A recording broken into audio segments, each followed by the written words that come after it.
Am I the jerk for not letting a 1-month-old crash my birthday bash? Hi, I'm Amanda. Let me start by saying I love my friends, my family, and being a mom. But turning 30 felt like a milestone I wanted to celebrate just for me. So I planned a birthday party. Something simple but fun, a night to relax and let loose. The idea was to have only the ladies, no kids, no partners, just a cozy gathering with laughter, drinks, and great conversation. A lot of my friends are moms, and I knew they'd appreciate a night to themselves. I made it clear in the invitation, no children allowed.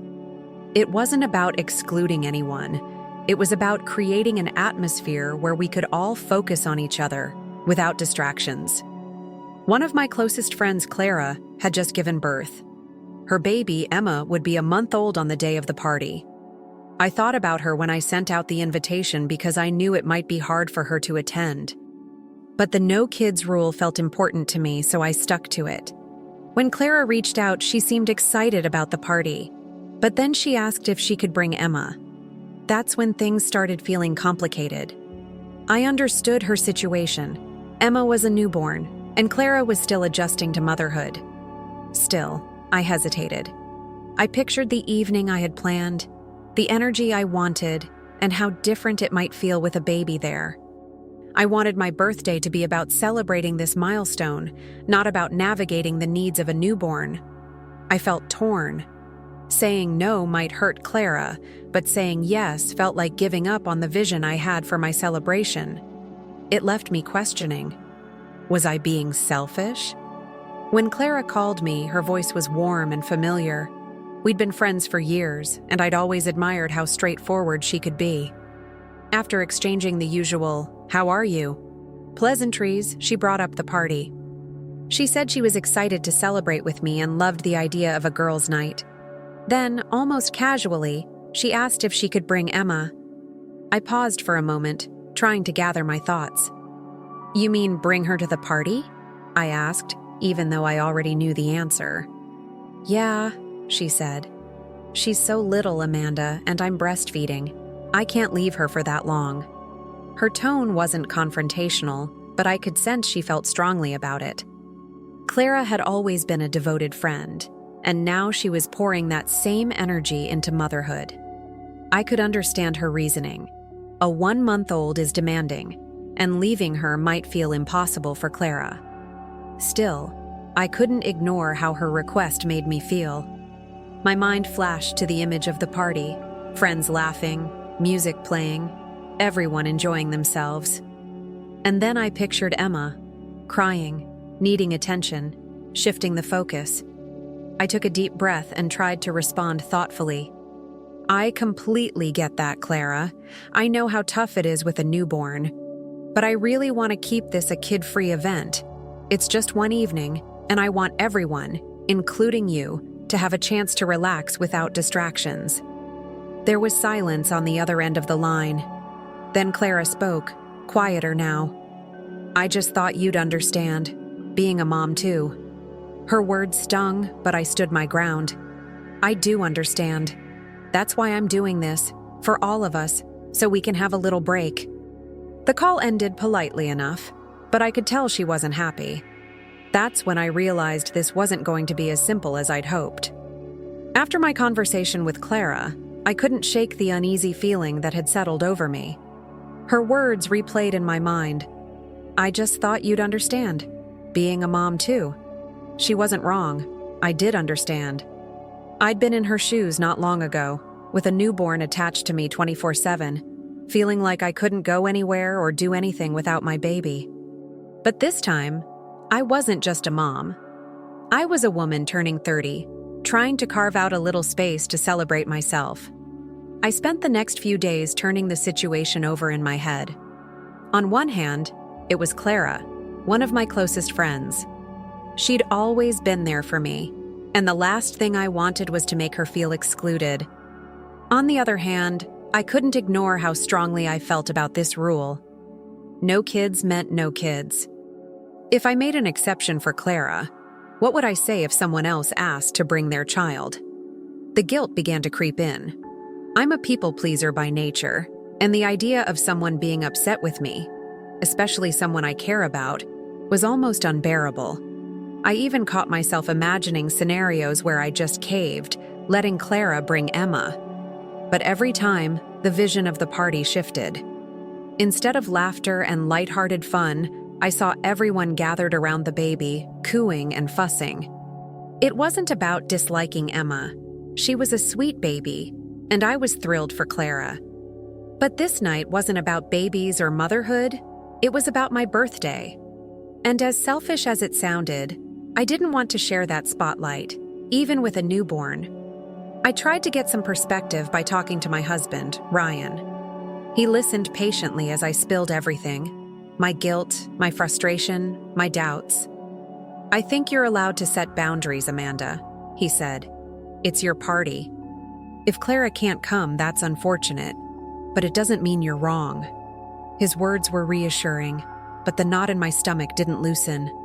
I wanted to believe I was doing the right thing, but a small voice in the back of my mind kept whispering, "Are you sure?" After days of wrestling with my emotions, I knew I had to make a decision. The party was only a week away, and I couldn't keep avoiding the issue. I sat down, opened my phone, and typed out a message to Clara. "Hey Clara," I wrote, "I've been thinking a lot about our conversation, and I want to be honest with you. I really hope you can understand that I'm sticking with the no kids rule for the party. I completely respect where you're coming from, and I know how hard it is to leave Emma right now.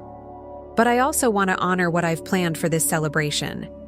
I'd love to find another time soon for us to catch up, just the two of us." I hit send before I could second-guess myself again. My heart raced as I waited for her reply. A few minutes later, my phone buzzed. Clara's message was brief. "I get it. I won't be able to make it, but I hope you have a great party. Let's talk soon." Her response was polite, but I could tell she was hurt. And honestly, that made me feel terrible. I sat there staring at the screen, wondering if I'd made a huge mistake. But deep down, I also felt a flicker of relief. I had stood by my decision, even though it wasn't easy. I told myself it was okay to prioritize my own needs for once, even if it meant disappointing someone I cared about. Still, as the days passed, I couldn't shake the lingering guilt. I started replaying the conversation in my head, thinking about what I could have said differently, or if there had been a better compromise. But every scenario brought me back to the same place. Either I honored my boundaries, or I didn't. I tried to focus on preparing for the party, but Clara's absence cast a small shadow over my excitement. I began to wonder if I'd lost a part of our friendship in the process. The party day grew closer, but my unease about Clara hadn't faded.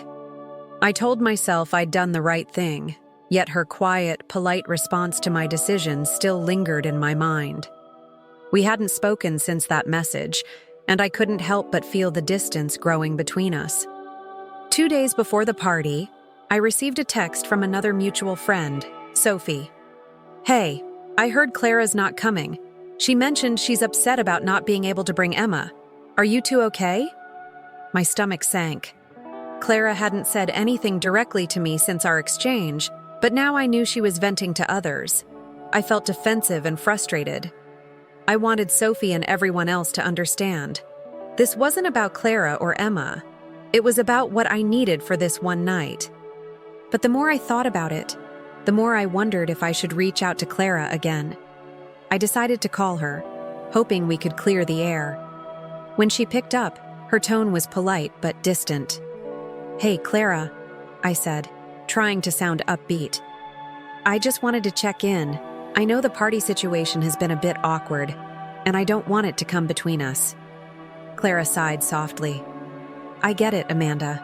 I really do. But it's hard not to feel left out. It's not like I'm trying to bring Emma to every event, but this is your birthday, and I wanted to be there for you." Her words stung.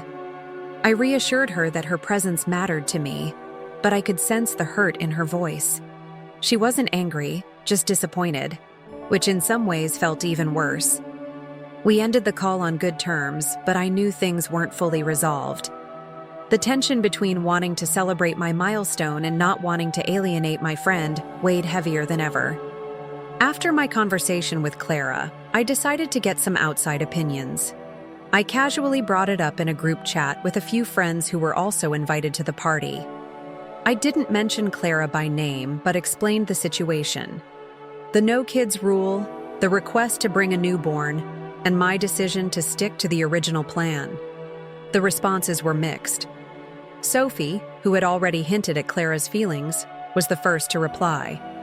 I think it's your party, and you're allowed to have rules. But I also get why it's hard for Clara. A newborn is a whole different thing. It's not like she can just call a babysitter. Then Hannah chimed in. I honestly agree with Amanda. If you start making exceptions, where do you draw the line? Plus, let's be real. A baby changes the vibe. It's supposed to be a night off for everyone. A few others shared similar sentiments, leaning toward my side but with varying degrees of empathy for Clara. While it was comforting to hear some validation, it didn't erase the doubt in my mind. Later, over coffee, I brought it up to Emily, a close friend who wasn't a mom. Do you think I'm being unreasonable? I asked her. Emily shrugged thoughtfully. I don't think so. You're allowed to set boundaries. But I think Clara feels like you don't understand what it's like for her right now. Maybe she just wanted you to say, I get it, and I support you, even if you can't make it. Her words hit me hard. I'd been so focused on defending my decision that I hadn't stopped to fully acknowledge Clara's point of view. The group's feedback gave me a lot to think about. While most agreed I wasn't technically in the wrong, it became clear that the way I'd handled the situation might have made Clara feel more isolated than necessary. And that realization didn't sit well with me. As the party loomed closer, I found myself replaying every detail of the situation. Each time, I ran through the same list of pros and cons, trying to reassure myself that I'd made the right decision. But the more I thought about it, the more complicated it felt. On the pro side, sticking to the no kids rule meant consistency. I didn't want to deal with awkward conversations if someone else suddenly decided they wanted to bring their child too. Plus, I was confident the party would be more relaxing without the responsibilities that come with accommodating a baby. I had envisioned laughter, drinks, music, and carefree moments. A newborn, no matter how adorable, would inevitably change that energy. On the con side, though, there was Clara. I couldn't stop thinking about how she must be feeling. She was in a tough phase of motherhood, and by not bending the rule for her, I worried I was sending the message that her challenges didn't matter. And it wasn't just about her. It was about what this could mean for our friendship. Was a single evening worth the risk of making her feel excluded or undervalued? I also started questioning the whole concept of fairness. Clara had made it clear she wasn't trying to challenge my boundaries. She simply wanted to find a way to be present for me while managing her own needs. Was it really fair to lump a 1-month-old into the same category as older kids who could easily stay home with a babysitter? In the end, my internal debate boiled down to one fundamental conflict: my right to prioritize myself versus my responsibility to be a good friend. Both felt valid. The people-pleaser in me wanted to call Clara and tell her to come with Emma. But the part of me that had carefully planned this party and thought about what I needed pushed back. Was it selfish to want one night where I wasn't compromising? As I prepared for the party, I tried to quiet the noise in my head. I couldn't change my decision, but I could try to make peace with it. Yet the unease lingered, tugging at me every step of the way. The day of the party arrived, and despite the excitement, I couldn't fully shake the lingering tension. I had spent weeks planning every detail, from the food and drinks to the playlist and decorations. Everything looked perfect, but Clara's absence hung in the back of my mind like a shadow over the celebration. As guests started arriving, the mood quickly turned lively. Friends hugged me, complimented the setup, and we all dove into conversations that felt light and fun. For the first time in weeks, I started to relax. The vibe was exactly what I had envisioned: women laughing, sharing stories, and reconnecting without distractions. Still, there were moments when my mind wandered. I'd catch myself wondering how Clara was doing that evening. Was she scrolling through social media, seeing posts about the party? Was she hurt that I hadn't tried harder to include her? At one point, Sophie pulled me aside. "You really did an amazing job," she said. "This is exactly the kind of break we all needed." Her words were comforting, but they didn't erase the pang of guilt I felt. The night went on smoothly. The energy stayed high, and I even found myself letting go of some of the guilt for a little while. But toward the end of the evening, as the crowd began to thin and the music turned softer, I couldn't help but notice the empty space Clara would have filled. When the last guest left, I sat down in the now quiet room, surrounded by empty glasses and scraps of laughter lingering in the air. The party had been everything I'd wanted, but as I sat there, I couldn't ignore the bittersweet feeling. It had been a wonderful celebration, but was it worth the cost of possibly alienating one of my closest friends? The morning after the party, I woke up feeling a mixture of satisfaction and unease. The night had been a success, but I couldn't stop thinking about Clara. I debated whether to reach out first or wait for her to say something. The silence between us felt heavier than ever. A few days later, Clara broke it. She sent me a short, simple text. "Hope your party was amazing. Let me know when you're free to chat." I called her that evening. Her tone was calm, but there was a certain distance in the way she spoke. She asked how the party went, and I gave her a cheerful rundown of the highlights. She seemed genuinely happy for me, but I could sense that something was still unsaid. After a pause, she finally spoke. "Amanda, I don't want you to think I'm upset with you. I understand why you made the decision you did, but I can't lie. It was hard for me. I wanted to be there for you, and it hurt feeling like there wasn't a way for that to happen." Her honesty stung, but I appreciated that she was opening up. "Clara, I'm really sorry you felt that way," I said. "I wasn't trying to make you feel left out. I just wanted the party to be what I envisioned, but I can see now how hard that must have been for you." We talked for a while, and though the conversation stayed civil, it was clear we weren't fully back to normal. Clara wasn't angry. She was disappointed. And honestly, that felt harder to deal with. By the end of the call, we agreed to meet soon, just the two of us. It felt like a step toward repairing things, but I couldn't shake the feeling that a small crack had formed in our friendship, a crack I wasn't sure how to mend. As I hung up, I wondered again if my choice had been worth it.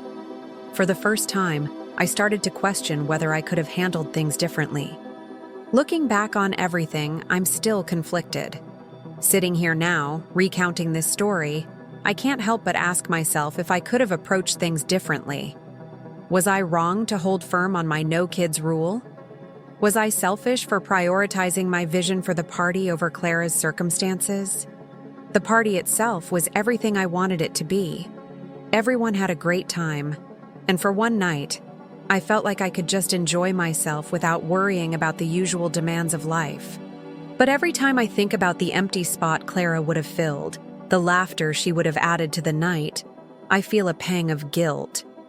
What bothers me most isn't just the tension between us now. It's the idea that I may have missed an opportunity to be a better friend. Maybe I should have offered more empathy when Clara first asked to bring Emma.